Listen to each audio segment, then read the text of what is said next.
Okay, because there's been some talk about things. We're going to demonstrate this again. All right, again, this is a personal preference. It's just that, 90% of all decent instructors will teach you, if you're going to conceal carry, you carry with a round in the chamber. So we're going to do no round in the chamber, and I'm going to do as quick as I can. I've got a target on behind my wall, behind the camera. That's not a real target. There's nothing back there. It's just the wall. And then I'm going to draw and shoot. Okay, here we go. We're gonna try this again. We're gonna demonstrate. All right. So I'm gonna go as quick as I can, rack, and then shoot. And we're gonna do it the 3 ways. We're gonna do this way. We're gonna do it behind the back, because somebody decided that behind the back was a lot faster than like my bag or appendix carry, and racking from behind the back. So I don't have a clock or anything. That's okay. We're just going to use visual representation. So here we go. I guess this will be a long form video. Sorry, I slept really funky last night, so this will be a long form video. All right. Got caught on my pants. Caught on my pants. It's okay.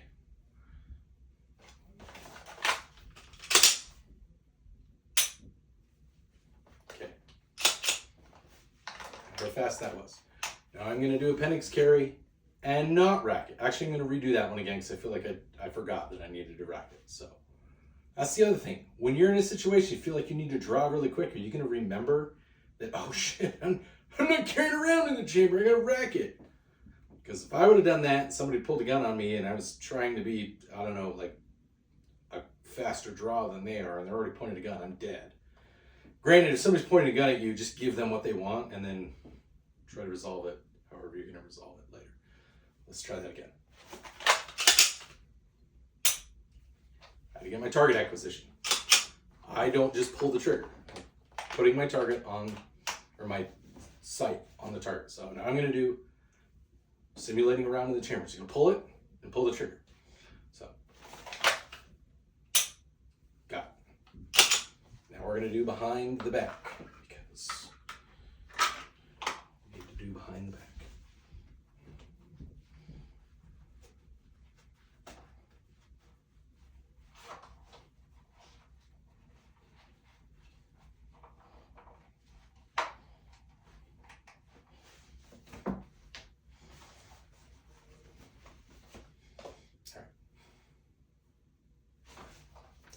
All right.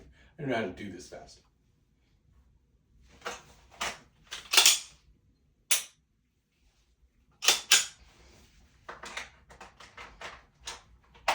Somebody said you should always look at where you're holstering.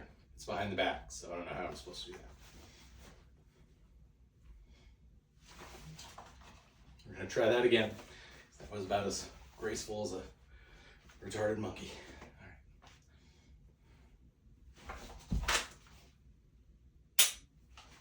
All right. I honestly, guys. All right, now I'm gonna do my bag. So everybody says my bag is not fast. And maybe it's not that fast, but I'm guessing it's not gonna be that much slower, if it's slower at all, if I'm pulling it right now. We'll do no round in the chamber and then round in the chamber.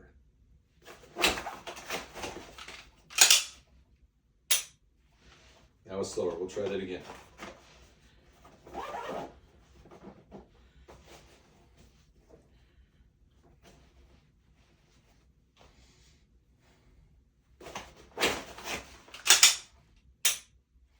I know that grip wasn't very good, so we'll try it again.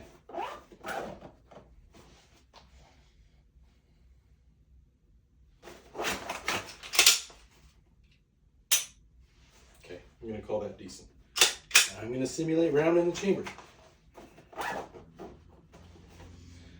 right. And I have a pretty light trigger. So if I,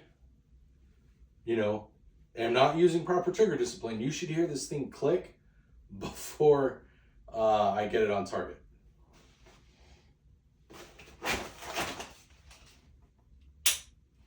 Let's try that again.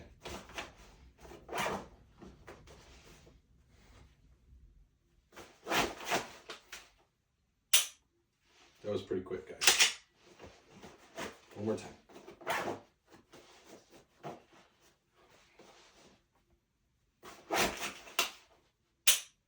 I think that was faster than even my appendix draw, guys. So I think it depends. Now, admittedly, I practice from my bag more than anything else. I don't post that a lot because you guys give me shit. You think that it's stupid to carry in a bag when I should be carrying appendix. Well, I'm kind of fat, and so carrying appendix isn't always comfortable. Plus, I can carry a lot of shit in my bag. So, yeah, I'm going to go with one behind the back. Definitely not the fastest. Not having a round in the chamber, 100% not the fastest. Bag, it could reasonably be assumed that if you practice one way or the other, I'm sure if I practiced all the other ways more often, I would be faster. And I only carry in the waistband. That's the only way I carry. Now we can also do it with my other one. I've seen people carry side like this, although I think that gives it away. So what do? We'll do no round and then round. That was pretty quick.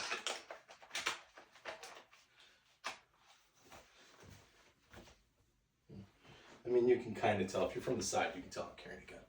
I'm guessing you can kind of tell from the front too. So, all right, we're going to do no round this time. Even with fumbling with it a little bit. But that goes to show also, trigger discipline means a lot. So let's do, I'm not going to do it with my smaller pistol or with my compact, with the Glock 19 stuff. I am going to do it with my micro. So do it with the micro now. By the way, I can't remember. I never remember who makes this, but this is, you can Google it. If you just type in minimalist holster, that'll give it to you. You can get it at Cabela's or Sportsman's Warehouse, by the way. Not sponsored.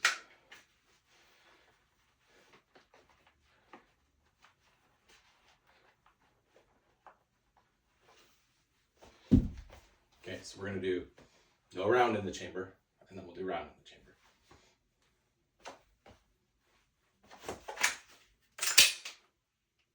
I don't think I slid the slide back enough.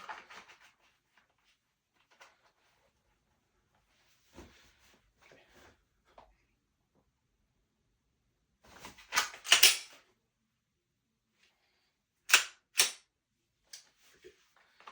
If this doesn't have a magazine in it, it doesn't like to slide all the way. That's one downside to this micro dagger I noticed. But that could also be just the trigger fire control group. I need to replace the trigger. If you have a great, I'm a cheapo, I'm an inexpensive guy. I like to find stuff that costs less. So I like to practice with stuff that doesn't cost a lot. So if you know of a Glock 43X, 48, Glock 43, or PSA micro dagger trigger group that is less than $60 for a drop-in, please let me know. It isn't an OEM. So. That was pretty quick.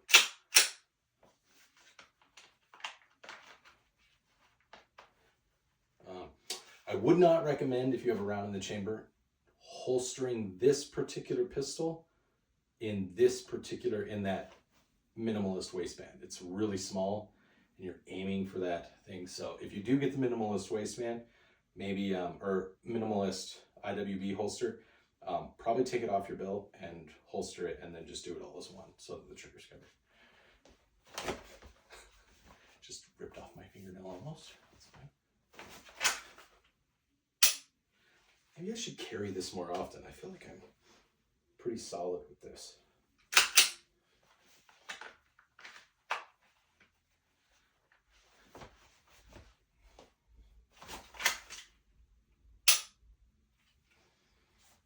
Yeah, I should start carrying with this more often. All right, we'll do the bag. I'm not going to do behind the back, so we've definitively determined that behind the back is stupid. Unless you're really, really fat and you don't have a bag, which, guys, I'm not sponsored by these guys. This is MTAC, okay? MTAC bags. They're not that giveaway. The tab is the only giveaway. It's got a couple, doesn't have a bunch of molly on it. It's very discreet. You can get one that's in different colors. They're like $30, $35. That's $150 less than like a 945 bag. Not that 945 is bad, but it does what it needs to do. It is good enough. I can carry my extra mags, and it's discreet.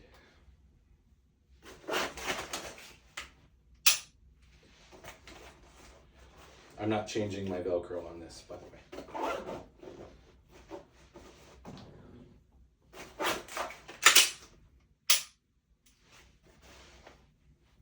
I don't know, guys.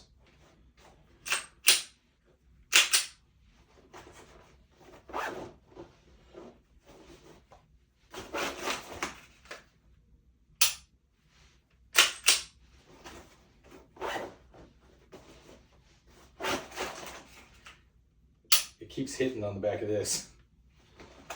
But again, that could be because it's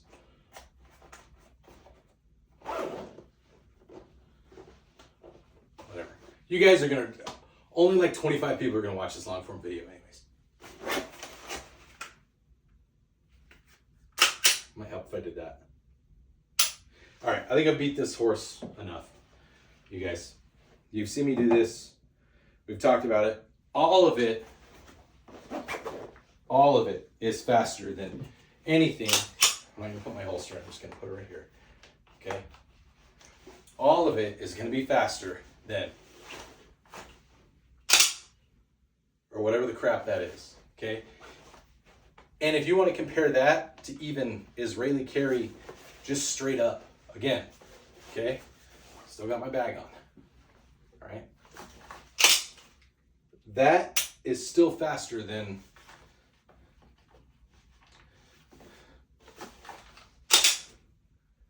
granted, I took my time to do that, so here, we'll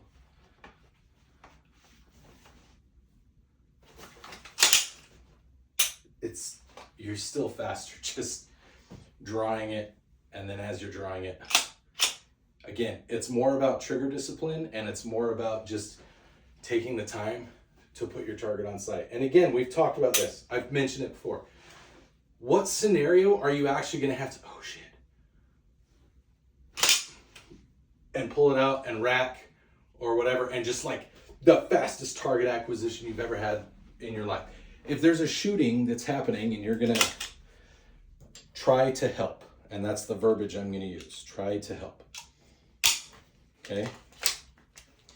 If there's a scenario that you're in, you're out, and you're gonna try to help, don't rush into things. Get situational awareness. There's gonna be, I'm sure someone in the comments is going to talk about how there's scenarios where that's going to be a lot more realistic, or where being able to just draw as quick as you can, wham, and get it out there and start laying down fire is, there's a scenario out there. I can't think of it off the top of my head, but there's a scenario out there where that makes sense. Most of the time though, you're going to be better served keeping a level head, not just whipping it out.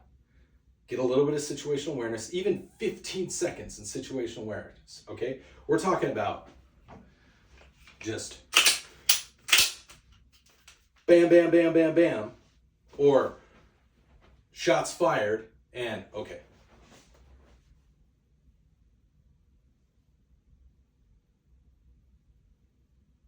That was just 5 seconds.